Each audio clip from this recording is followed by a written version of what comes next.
Hey guys, Dishan here for ZFA Tech, and this is going to be my review of the new iPhone 6. This is a phone that is really the kind of flagship phone now for Apple, especially catching up to the new phones that are out there from the Android and the window phones out there, especially when it comes to the hardware aspect of this phone. It's a bigger phone now. You get the 4.7 inch, which is one I have with the iPhone 6, and the iPhone 6 Plus. However, it does come with a 5.5 inch. Now, I'm going to be speaking about the actual design of this phone initially, and so really the way I've kind of come across it and my first impressions of it is really how you know how unibody is a huge thing that Apple have kind of made famous with their phones, with their iPads, and even their laptops in a way as well. I think they've kind of one step above that now, really, by actually melting. It seems like they've melted all the actual material, the glass, the aluminium, and what have you, all into like kind of one sheet, if you like. So it's not sitting on top of each other. It's more like it's kind of in one another, if you like, and kind of makes it with that extra smooth kind of texture. Also, when you're looking at the phone on at the edges, in contrast to actually what the iPhone 5s and 5 were, where you can feel the edges and the corners, this one not so much. There's hardly any kind of bezel, if you like, and also it kind of your finger does slip around it easily, which does actually make the phone a little bit more slippery. So it is kind of makes it a bit more prone to accidents with regards to dropping it as well, in my opinion. I've held the phone outside of a case, I've got it inside of a case. I did a review as well of the silicone case that Apple are selling, so do check that out if you are interested in purchasing a case for the iPhone 6 or the iPhone 6 Plus. Again, this also may feel a bit awkward to any loyal Apple fans there, with regards to the screen size as well. Now, these are the bigger iPhones now, so some people might be turned off by that because it's quite big, especially when you're looking at the 6 Plus, the 5.5 inch, which for me in particular, specifically, is quite bigger.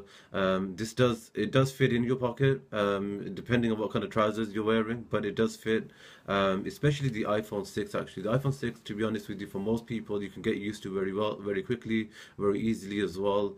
The iPhone 5.5 inch, however, the 6 Plus that is, you may need a little bit more time to really get used to that kind of size. It is a lot more taller than the other phones out there.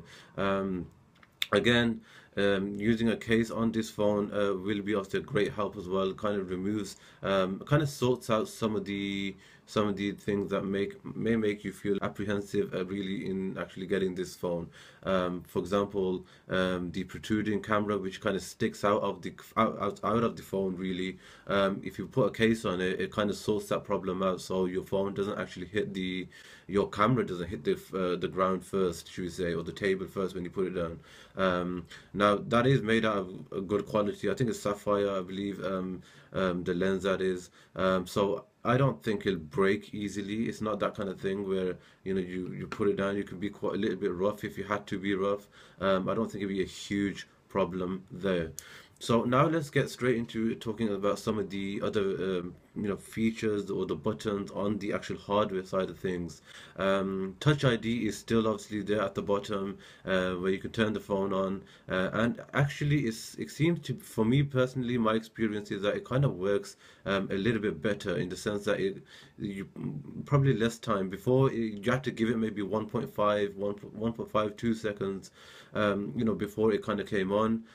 They had obviously the animation as well, but now it seems that it does probably take at least a second, if not less than a second, once placing your finger onto the Touch ID. So that is pretty cool, I think. When you look around the frame of the actual iPhone, you'll find that the sleep wake button is not at the top of the phone now. It's actually on the side of the actual phone now, just above the SIM tray of your iPhone. And on your left, you'll find the volume rockers, which have a slightly different shape, in contrast to the iPhone 5s, where it's more circular.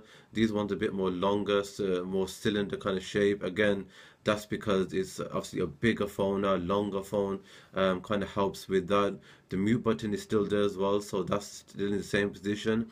Now, also good to mention is that this kind of moves on to the software aspect of it really, which is that if it's a bit too long or if it's a bit too big, you can actually have this new feature which Apple are calling reachability, where you double tap, you don't actually press down on the Touch ID, but you just double tap it and it will bring the screen down enough really for your thumb to actually reach with ease and without you putting too much strain on actually reaching to the top of the actual phone screen in itself. The only thing that's majorly changed at the bottom of the phone is that the speaker grill is actually slightly longer. There's slightly more holes as well at the bottom on the right. On the left, you have a hole as well for the mic. You have the charge and sync cable where that goes in from, and also the headphone jack as well also goes there as well. So that hasn't really changed as well, and that's same on both phones. So when you expect the phone to be obviously having a bigger screen and a bigger phone, of course, you expect the phone to have a bigger battery in it also, which is a fair expectation really from all customers and all users of these devices. So you expect there to be a longer battery. And you know, my experience of using the iPhone 6, I think the iPhone 6 Plus as well will have considerably more because of the bigger screen there.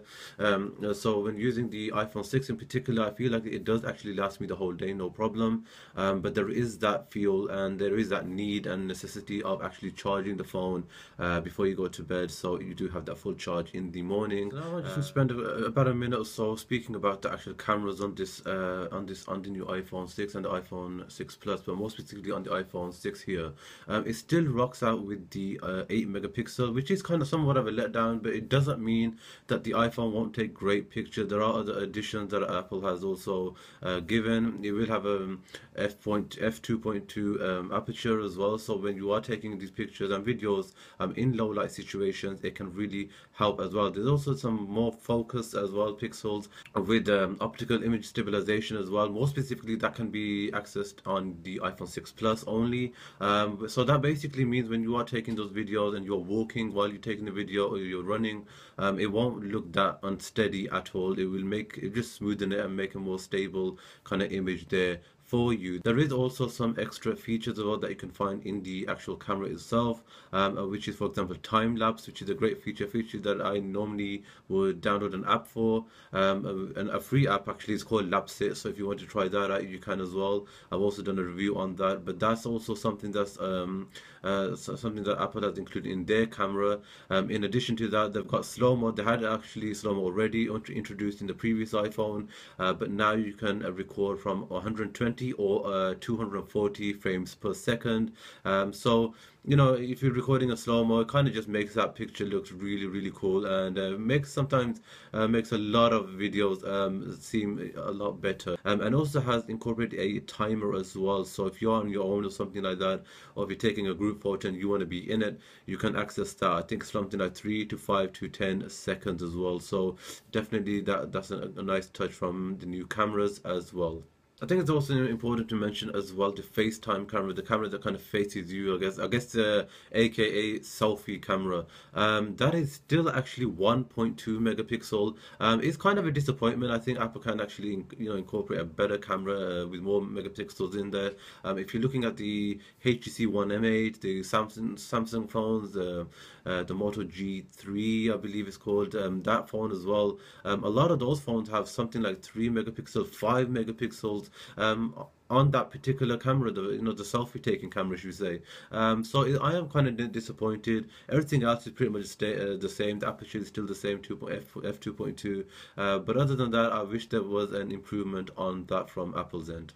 So moving on to the software, there's two features that I really want to speak about with the new that's on the new iOS 8 now, which is one thing, which is widgets now. Now these widgets, you can't really find them on the actual home screen. Some people may like that. Personally, I thought that it would be great if you can actually put it on this.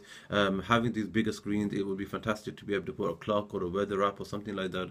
You know, these kind of widgets on there, which would be really helpful. But if you really want to use these, you have to scroll from the top to the bottom, which is a notification information center and be able to use that there. You put your widgets like for sports, weather, stock, and anything like that. Hopefully, more people, more third-party apps developers will be using that as well now, and hopefully Apple will open it up to them more frequently and more open as well. So that would be fantastic. The second thing is that you can actually now use third-party keyboards, which you couldn't do before, which is great. You can use something called SwiftKey now, so something that you'll find you can already find this on other platforms, especially more notably on Android, and also something else which is like GIFs as well. So if you don't actually want to be typing a message, you can send a GIF over to your friend, which is also quite fantastic. There's also something else that not many people are touching on, is the new health book app, which is I think quite fantastic, really, in the sense that that's basically the hub for anything to do with your fitness. Again, I always say it does concentrate on that. So when the Apple Watch comes out, it'll be good integration between the two there.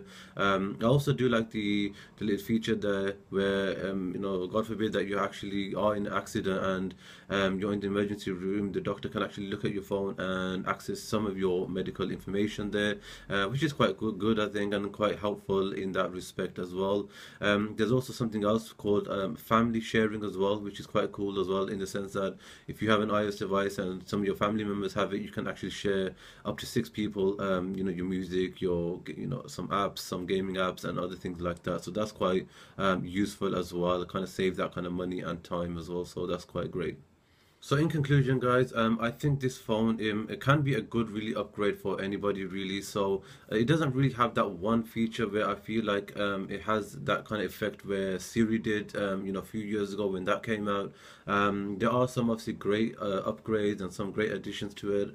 Right now you can't really use Apple Pay so openly. You can't use the NFC aspect of it just as openly as well. So you've got to wait a little bit for that until all the infrastructure and all the things are in place. At the moment, like I said, with Apple Pay, I said earlier that hopefully in October that's when you can use it, but in the rest of the world, Europe, etc., you're probably looking at in the new year, to be honest, before you can get that. Again, do weigh your options as well with this. So I can't really say you should get it because it's this. Sometimes I guess having a bigger screen is great, and the Apple Pay feature, that's great as well. So that might do it for you, but do weigh up your choices, do your research, do look at other devices that are out there. You might even not want the iPhone 6. You might, if you still want the iPhone, you might still want to go for the iPhone 5S. It's a 4-inch phone, screen phone, so you might just still be happy with that. Do also keep in mind that it is 16 gigs. There is no 32 gig, but there is a 64 gig, and so that's an extra 80 to 100 pounds if you want the 64 gigs from the 16 gig, and then also a 128 gig also. It does come in the 3 colors: the grey, the dark grey, black kind of color, and also the gold, which is the one I have. So like I said, do keep that in mind, keep the price points in mind as well, so it's not super cheap either.